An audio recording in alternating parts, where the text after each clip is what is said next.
Assalamualaikum warahmatullahi wabarakatuh. Saya Irena Maulida, perwakilan dari kelompok 1 akan menjelaskan beberapa kerajaan yang ada di Pulau Jawa.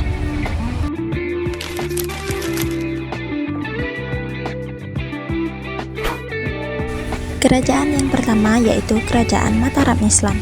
Oh iya, sebelumnya, setiap bab atau kerajaan terdapat 4 poin yang akan kita bahas. Yang pertama ada sejarah berdirinya kerajaan tersebut. 2. Raja-raja yang pernah memimpin kerajaan. 3. Bidang ekonomi, sosial, dan politik pada masa kerajaan tersebut. Yang keempat atau terakhir adalah sebab kerajaan tersebut runtuh. Lanjut sejarah berdirinya Kerajaan Mataram Islam. Kerajaan Mataram Islam didirikan pada akhir abad ke-16, tepatnya pada tahun 1586. Didirikan oleh Penabahan Senopati yakni Danang Sutawijaya. Poin kedua adalah raja-raja yang pernah memimpin Kerajaan Mataram Islam. Ada beberapa raja diantaranya 1.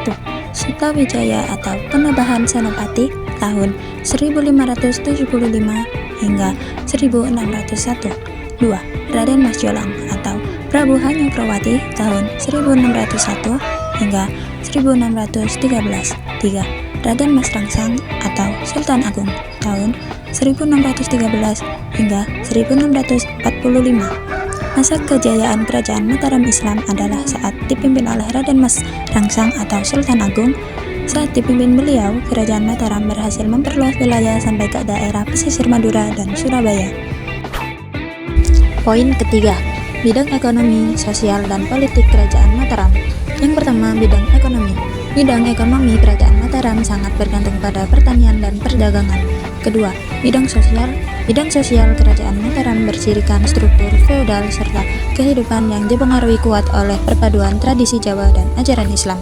Yang ketiga atau terakhir, bidang politik Kerajaan Mataram. Bidang politik Kerajaan Mataram menggunakan sistem pemerintahan feodal. Poin keempat atau terakhir, sebab runtuhnya Kerajaan Mataram. Keruntuhan Kerajaan Mataram disebabkan oleh berbagai faktor seperti bencana alam dan juga persaingan antara dinasti Sanjaya dan Syah Lembera menjadi faktor penting. Nah, lanjut ke Kerajaan Demak nih, terdapat 4 poin juga. Yang pertama, Kerajaan Demak berdirinya di pesisir Jawa. Poin kedua yaitu raja-raja yang pernah memimpin Kerajaan Demak, di antaranya yang pertama ada Sultan Raden Patah tahun 1478 sampai 1518.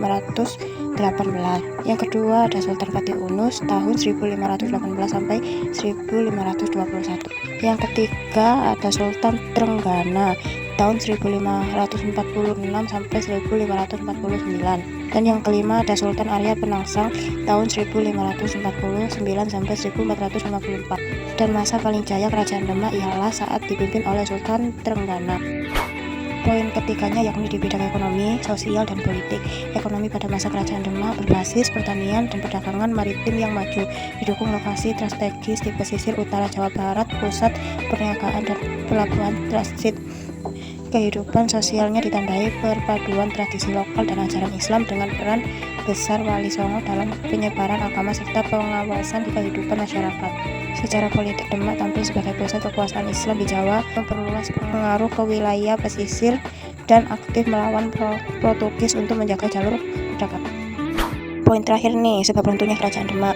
Peran saudara akibat kerebutan kekuasaan setelah wafatnya Sultan Trenggana ditambah dengan lemahnya kepemimpinan Sunan Prawoto yang memicu perpecahan dan lepasnya daerah kekuasaan serta intervensi Jagat Tingkir Sultan Hadiwijaya yang menggeser pusat kekuasaan ke Pajang dan mengakhiri dominasi Demak.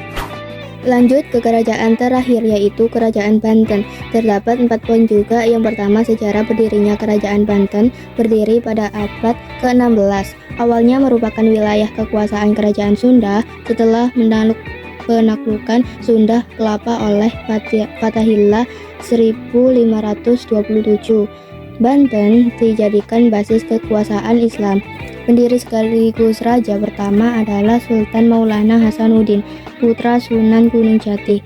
Sekitar tahun 1552, Poin kedua yaitu raja-raja yang pernah memimpin kerajaan Banten, di antaranya ada Sultan Maulana Hasanuddin tahun 1552 sampai 1570. Masa paling jaya kerajaan Banten ialah saat dipimpin oleh Sultan Ageng Tirtayasa.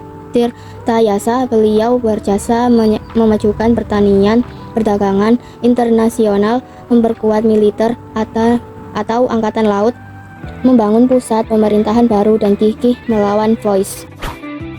Poin ketiga, yakni bidang ekonomi, sosial, dan politik. Ekonomi pada masa kerajaan Banten mengandalkan perdagangan internasional karena letaknya strategis di Selat Sunda. Sosial, penduduknya majemuk pribumi, pedagang asing, ulama.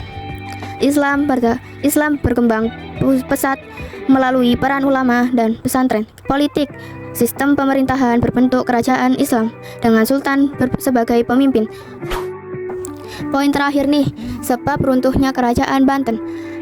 Perebutan tahta antar keluarga kerajaan, campur tangan Vois Belanda dalam konflik internal, melemahnya ekonomi akibat monopoli Vois, Perang Banten abad ke-17 yang melemahkan kerajaan. Akhirnya Banten resmi dikuasai Belanda tahun 1813. Sekian video dari kelompok 1, kurang lebihnya kami mohon maaf. Wassalamualaikum warahmatullahi wabarakatuh.